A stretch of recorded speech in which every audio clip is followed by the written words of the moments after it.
Previously on Cuff 03. Literally just walk down the path and you'll see a club that says Spockers on it. That's where the event is going to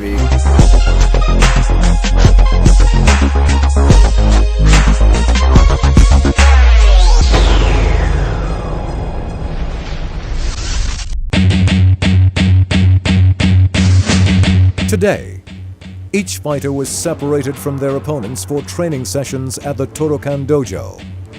This will help to prepare them for their respective fights.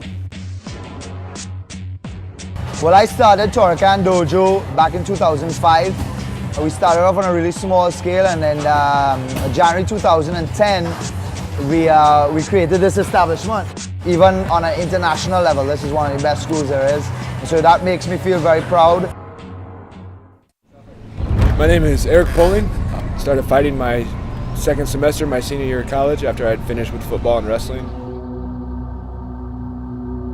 Got into it, not knowing where it would take me, not knowing if it was something I was even going to enjoy to do.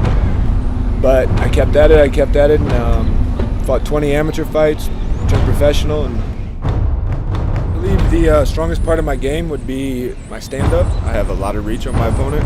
I use my jab a lot, poke him away, and use that to keep the distance. Very well-rounded. I wrestled in high school and college. My stand-up is where I do best, where I can make the most money with the knockouts, so that's what I like to do. Unfortunately, due to injury at the time, Eric Bolling was unable to take part as contender for the UFC's Ultimate Fighter Season 10. These guys, the UFC are already looking at them, and we have them here in the Caribbean. You got Luke Leisure, who will be fighting from Canada. He fights with guys like Mark Hominick, again, who just fought Jose Aldo in the UFC 129. Luke Leisure is a 22-year-old fighter from West Virginia. Coming from a background of wrestling in high school, he was then introduced to jiu-jitsu by a friend. This soon became his passion. Since then, Luke has been training at the Adrenaline Training Center in London, Ontario. Luke is set to make his pro debut at Cuff 03. Alex Rosebank, one of the fighters in tonight's main event. Alex Rosebank is a fighter flying in from Illinois. What inspired me to start fighting was lifting weights and bodybuilding. A lot of my family and friends wanted to see what I could do as far as fighting rather than just being big and strong looking. Fighters I most try to base my game off is Brock Lesnar. Use a lot of his ground tactics and watch a lot of his fights and emulate some of the things that he does. The strongest part of my game is my wrestling, my strength and my strike power, not necessarily my endurance.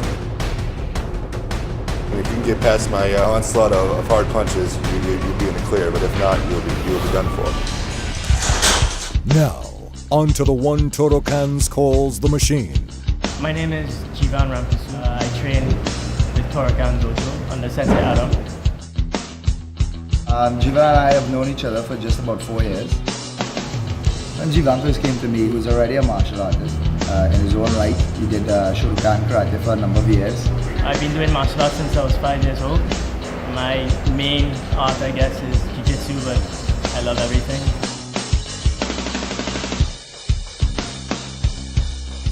He and I did our instructor course in Gracie's Jiu-Jitsu, started doing Krav Maga and a little bit of Aikido. My strongest part of my fighting game is my groundwork. Because it's my strongest part of my game, I don't like to meticulously train it all the time. I prefer to train in my weaker aspects of my game, like my stand-up and my takedown. One of Torokan's youngest and promising talents, Mikey Youssef, helps to put the final touches on Jivan's training. When I come in here, I see Jivan train every day. His determination, his heart, his will. Jivan's looking extremely sharp. The top of his game in both ground and stand-up. I think his toe is good, foot movement, he's looking really good. So Jivan the Machine Ramkisoon. We actually came up with that name about a week before the actual event. We were toying with names after his first fight in Cuff 01 Inception, where Jivan fought Cleon Bardwell and won.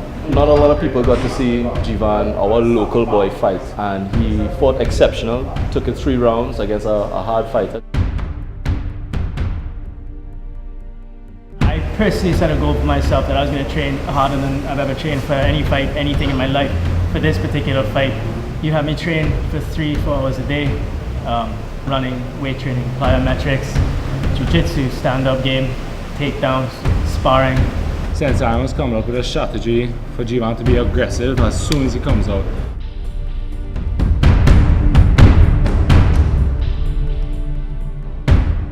One of the strategies we have is most styles will throw a 1-2 combination, like a left jab into a right straight cross, and then immediately come up with a left head kick. But we're gonna just tweak it and alter it a little bit. So you're going with the straight jab into a straight cross, into a right head kick instead, hoping that Savage will go to his natural instinct, which would be to bob to the left, which would make the impact of the right head kick that much more devastating. If Jivan lands that kick or lands one of those strikes, fight won't be last long. If he lands, that fight will be over in less than a minute. So we've been doing that, we've been drilling that a lot. Even if it doesn't go to a head kick, if we could get a knee to the gut or something like that, just dominate him from start to finish and show him what the cribbing is about. We basically want to show people in Trinidad and Tobago that Trinidad and Tobago has good fighters, and we can match them up against international guys such as Savage Harris. Last time Jivan had a fight that went the distance, and this time we want to make sure that the fight doesn't go the distance and that people remember him as the machine and not just Jivan. We're definitely going to show what Torrican is about. I told myself that this fight, I'm going to go out there and you'll see a completely different person.